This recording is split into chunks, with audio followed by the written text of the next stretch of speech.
Pernah nggak sih kalian merasa sudah menjelaskan sesuatu, tapi orang lain malah nggak paham? Atau sebaliknya, kalian yang salah nangkep maksud dari orang lain? Nah, itu semua berkaitan dengan komunikasi. Komunikasi itu kita lakukan setiap hari, mulai dari ngobrol, chat, sampai ekspresi wajah. Tapi ternyata komunikasi itu nggak sesederhana yang kita kira loh. Oleh karena itu, di video ini saya Nisa Triwahyuni, Nadine Mutiara Azahra, dan Cesha Amelia Putri Priscilla akan menjelaskan materi mengenai komunikasi dalam kehumasan. Komunikasi berasal dari bahasa Latin yaitu communicatus, yang berarti berbagi atau menciptakan kebersamaan. Maksudnya, komunikasi itu adalah proses kita untuk saling bertukar informasi, pikiran, dan perasaan dengan orang lain.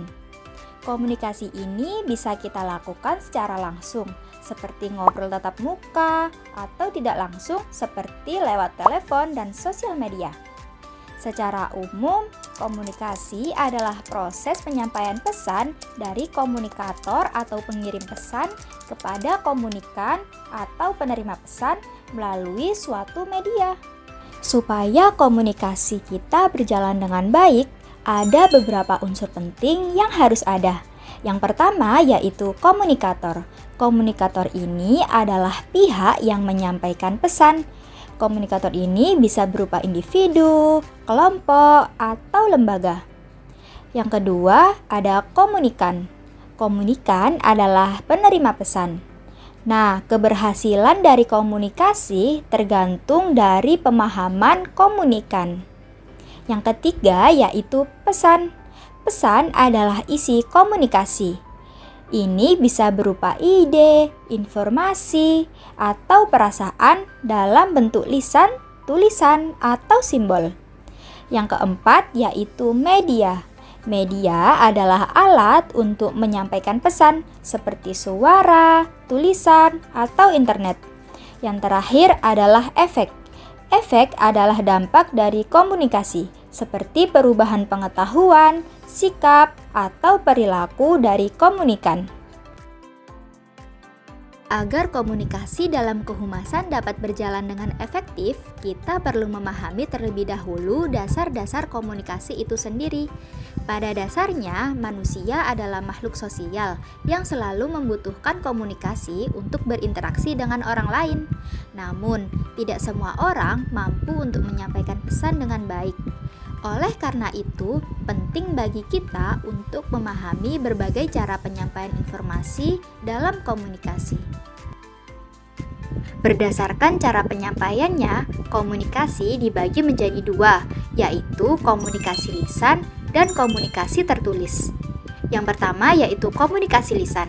Komunikasi lisan merupakan penyampaian pesan melalui ucapan atau percakapan, baik secara langsung maupun tidak langsung. Komunikasi ini dapat dilakukan melalui tatap muka seperti yang sedang kalian lihat, ataupun melalui media seperti telepon atau video call.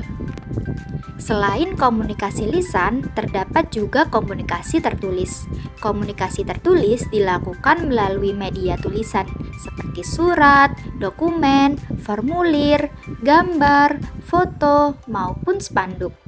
Dalam komunikasi tertulis, kita perlu memperhatikan beberapa hal penting, seperti tujuan pesan, penggunaan bahasa yang jelas dan mudah dipahami, serta menjaga keamanan informasi agar tidak menimbulkan kesalahpahaman.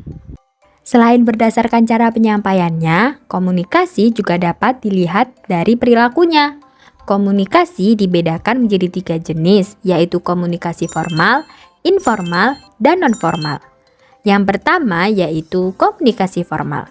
Komunikasi formal merupakan komunikasi yang berlangsung sesuai dengan aturan dan struktur organisasi yang telah ditetapkan. Biasanya komunikasi ini terjadi dalam lingkungan perusahaan atau lembaga resmi. Yang kedua yaitu komunikasi informal. Komunikasi ini adalah komunikasi yang terjadi secara santai dan tidak mengikuti aturan organisasi secara resmi. Misalnya, percakapan antar pegawai di luar kegiatan formal. Yang ketiga yaitu komunikasi nonformal. Komunikasi ini berada di antara komunikasi formal dan informal. Jenis komunikasi ini umumnya digunakan untuk mendukung pelaksanaan pekerjaan agar lebih efektif. Berikutnya, komunikasi juga dapat dibedakan berdasarkan tujuan atau maksudnya. Berdasarkan tujuannya, komunikasi dapat berbentuk wawancara, penyampaian saran, pidato, pemberian instruksi, atau tugas, serta ceramah. Tidak hanya itu, komunikasi juga dapat dilihat dari ruang lingkupnya, yaitu komunikasi internal dan komunikasi eksternal. Komunikasi internal merupakan komunikasi yang terjadi di dalam organisasi atau perusahaan, yaitu antar anggota organisasi. Bentuknya dapat berupa komunikasi vertikal, horizontal, maupun diagonal. Sementara itu, komunikasi eksternal adalah komunikasi yang berlangsung antar organisasi dengan pihak luar atau masyarakat. Bentuk komunikasi eksternal dapat dilakukan melalui berbagai kegiatan, seperti siaran televisi, radio, dan media lainnya, kegiatan sosial atau pengabdian masyarakat, konferensi pers, serta pameran, promosi, publikasi, dan kegiatan eksposisi. Selanjutnya, jika dilihat dari aliran informasinya, komunikasi dapat dibedakan menjadi komunikasi satu arah dan komunikasi dua arah. Komunikasi satu arah merupakan komunikasi yang berlangsung dari satu pihak kepada pihak lain tanpa adanya tanggapan langsung dari penerima pesan. Dalam komunikasi ini, pesan hanya disampaikan oleh komunikator, sementara komunikan hanya menerima informasi tanpa memberikan respon secara langsung. Contohnya dapat kita lihat pada siaran televisi atau pengumuman.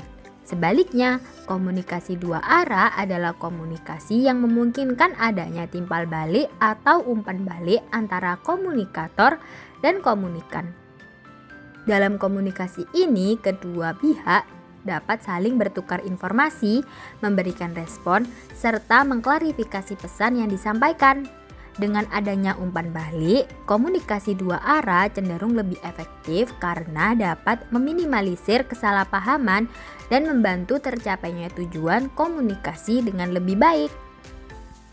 Jika dilihat lebih rinci dari aliran informasinya dalam suatu organisasi, komunikan dapat dibedakan menjadi komunikasi ke atas, ke bawah, dan ke samping.